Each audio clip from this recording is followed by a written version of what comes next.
If we could ask you to please find your seats, we're ready to begin our next panel.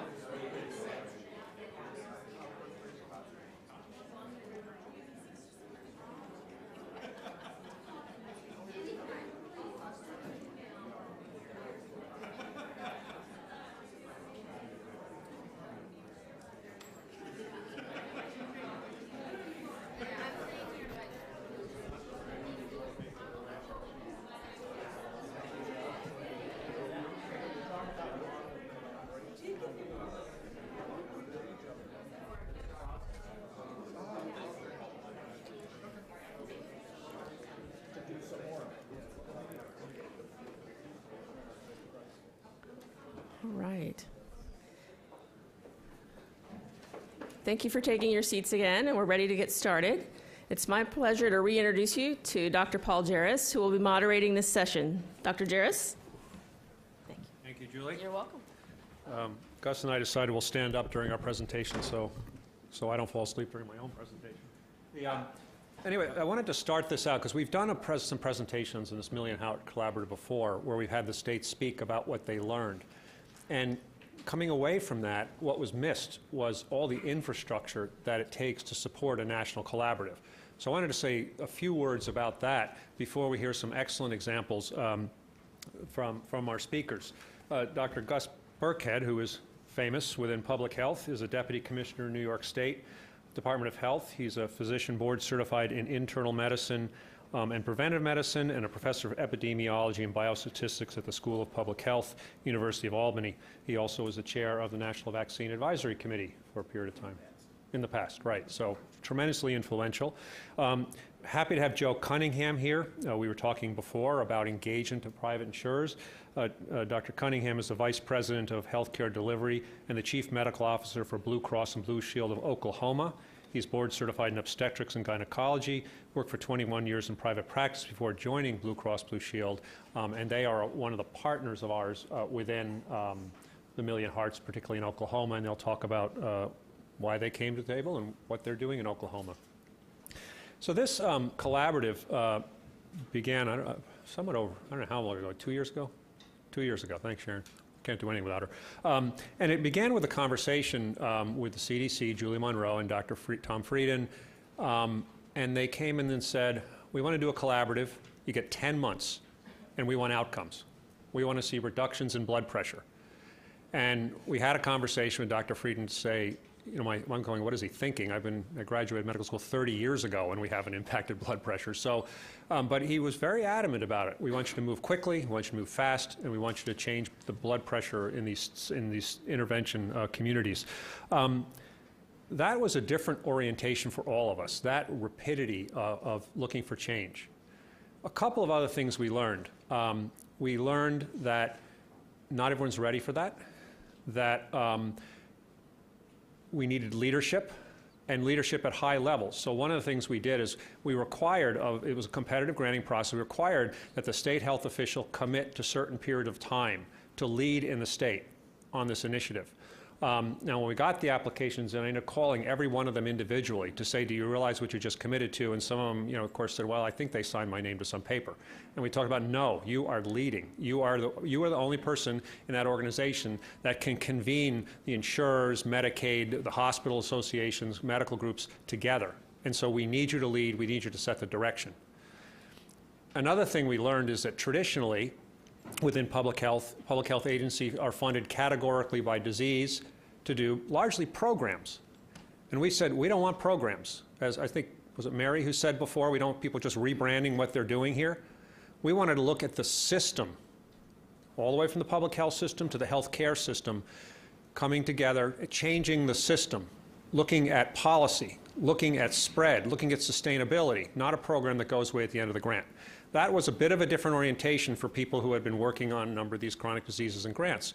Also within the clinical sector, there was the notion of, well, why would we work with public health? I remember talking to one of my colleagues who said, well, the health department was in New York. They are a regulator. Why would we work with them? Or others not understanding public health's interest here. So there were a lot of changes here that had to occur in terms of this, putting this initiative forward. Partnerships, well, I'll go through that in a minute. Again, we're asking people to do things they had never done before. So it was very exciting to see the group go through that and come out at the other end with some results, amazingly. So the goals: improve hypertension control and achieve the National Million Hearts goal. Now, hypertension also, I was looking at it from a public health point of view, saying it's hard to come up with a much more clinical thing than hypertension. What an interesting foray of public health into that. Of course, you're all shaking your heads and saying I was wrong, and we learned it was clearly wrong. There are a lot of things to be done at the community side. There's a lot of stuff that has to happen on the clinical side. There's a lot of stuff that has to happen with individual patients. And so we really had to look across that whole spectrum instead of just clinical, what happens in the clinical office. The networks and partnerships we wanted to build to continue on to work on hypertension and go on from there. We wanted to test these models of collaboration. What did it take? Can they work? Can they be sustained? And the other thing we did is we introduced the QI process here, rapid cycle change, which had not been, as to our experience, been done at the systems level, at the policy level before. We're used to doing it on clinical processes, but not at that bigger level. And so it was a real opportunity for us all to learn about how you actually do that. And then system, sustainability, and spread, so that this didn't go away. We used NQF-18 as our measure for hypertension. Interestingly, we found that many clinical systems couldn't measure NQF-18. We found that the FQ8Cs don't report on NQF-18. Health departments weren't familiar with NQF-18 or necessarily the whole system that NQF has set up. So again, we're trying to collaborating, but we don't even have the same notion of how to measure things. Important, I talked a little bit about the leadership. The leadership was at the state level, the state health official, the Medicaid directors were brought in, but also the applicants were required to work with the local health department or more than one, so the local health departments had to come in, and then they were required to work with a network of primary care practices, either an FQ8C, it could be a private practice, whatever it was. The notion being you work with a few of them so that part of the sustainability and spread is that then those networks expanded out through their system. So great partnerships there. The data-driven action, there's tons of data out there. There's just no information.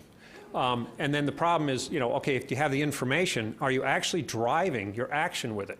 And we found that that loop was a rare thing to come across. We also found that a lot of people were saying, well, we have electronic health records, so obviously we can do population management.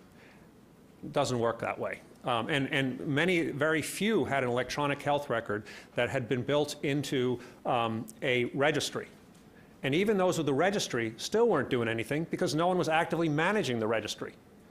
Not no one, few were. And then taking that registry and proactively calling the patients in. And then even if that was done, is that being done over here by a staff person or has it worked into the microsystem? So others went to systems where they were transparently reporting to the providers their performance on NQF compared to all their other providers. That stimulates a lot of conversation, a lot of collegiality and accountability.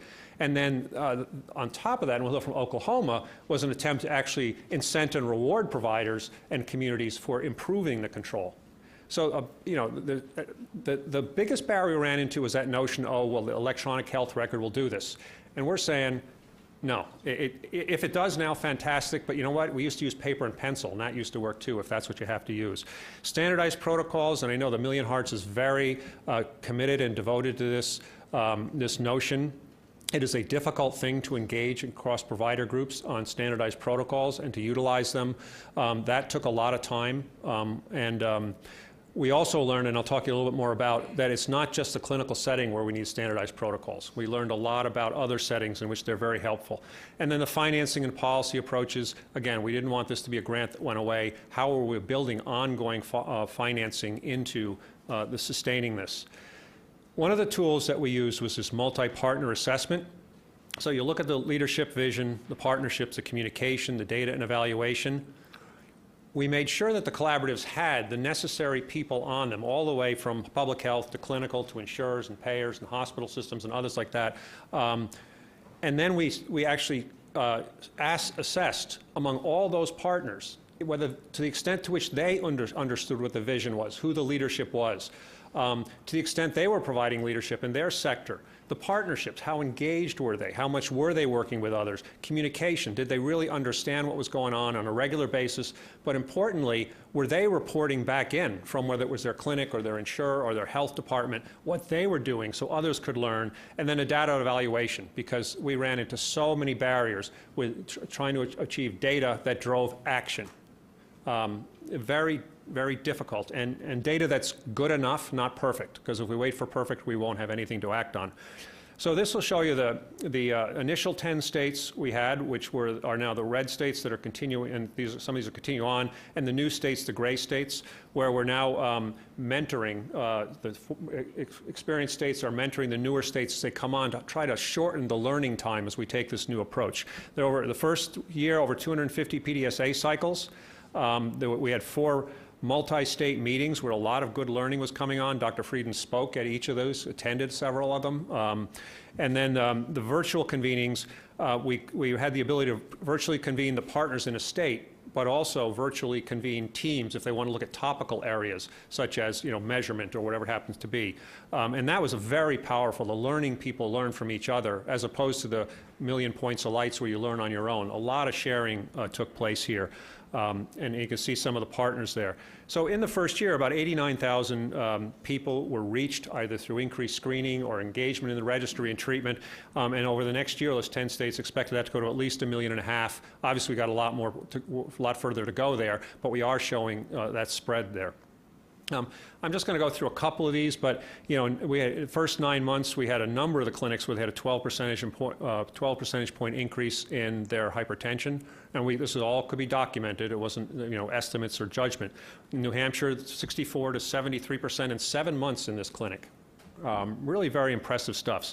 The other thing that is important is that the states reported that through this work, it affected their other work out of CDC and in the chronic disease. It changed the approach they're taking to chronic disease. So we're not doing things within the walls of the health department or the walls of the clinic. There is this partnership being formed. And then 6 of the states said that this informed their SIM application. I don't know if Gus will get to that or others, but so it really had a far-reaching approach. Some of the things, in DC, they work with 20 clinics. They identified 4,000 new patients. So we found out that one of the best places to find undiagnosed people with hypertension is in your own clinic. They've had multiple readings of elevated blood pressure, never been diagnosed, never been treated. 1,600 of these news were in Ward 5 and 7. We did require each of the states to work with vulnerable populations. And in this case, 5 and 7 was there. I'll let Gus talk about DC, some pretty important rates. Ohio, 69 to 73% in the clinics they were intervening with. The million hearts goal, I think, is 70%, isn't it? Control. So we hit that in some of these states. Ohio, 7,300 patients in their registry in 3 months. So there was some really good stuff going on here. And there's much more that I don't really want to bore you with. So these maybe aren't earth-shattering, but some of the neat things that came out of this, in Vermont, they use the librarians now to check out blood pressure cuffs to patients. Pretty neat idea. I mean, who would have thought of it? Registry managers in New Hampshire, Dartmouth Hitchcock is using some of their community benefit dollars to support registry managers in primary care practices. It doesn't happen by itself. We need those registry managers to do it. The screening and referral, we talk about that in clinical settings, but we learned it is equally important in community settings. And some of the states use it, faith-based organizations, barber shops, fire departments, so that they had standardized ways to measure the blood pressure done correctly, but they had a protocol for how to refer into the clinical setting. And then clinical protocols for how to receive somebody from the community within the office, because we all know how that sometimes works. And then other protocols for if you're in office, how do you actually refer into the community for their resources? So some pretty neat stuff. Other partnerships we found, Alabama working with their military bases, a lot of people with elevated blood pressure there who live off base. Oklahoma with the Choctaw Nation, integrating with their national health system. We had the Mexican consulate was engaged also in Alabama because of the number of Mexicans living in that state. So who would have thought of these partnerships? So we're going to hear a little bit more about this. A lot of challenges still, perfecting this notion, well, never quite perfected, of CQI in systems and policy work was a barrier. Overcoming the notion of going from programs to truly understanding a system and how to intervene along that system. Data to action. We can't wait for the EHRs to reach the potential we all hope they will someday. We've got to start now using the best data we have. And interestingly, we've found a lot of good data in the health departments. In Vermont, they trained 20 public health people on how to manipulate claims data to do hot spotting around hypertension in the state. there's traditionally been a real resistance to using claims data in public health. So we're starting to get over that also. The workforce in public health needs to change. We can't continue with this programmatic disease-by-disease approach. We have to go to a systems approach. That has to occur. In healthcare, it's the same thing. We can't just think about our clinic. We've got to think about the much bigger system, as I think Ted and Mary were talking about, and all that goes into it, to include the political and the policy system. And then resources and spread are, we know so many good programs that get started, and then the grant goes away, and they go away. So we really have to figure out this, which is why it's so exciting that the SIMS grants on some of the CDC grants are being tapped to continue this work. So that's the end of this. I just wanted to create that context. And Alina, I'm sure you could talk about, Elena, how hard it is to run this collaborative. But people generally underappreciate all that has to go into running a collaborative. So I want to set that out there. Later we'll hear from Larry about much of the science behind running a collaborative. So thanks, Gus.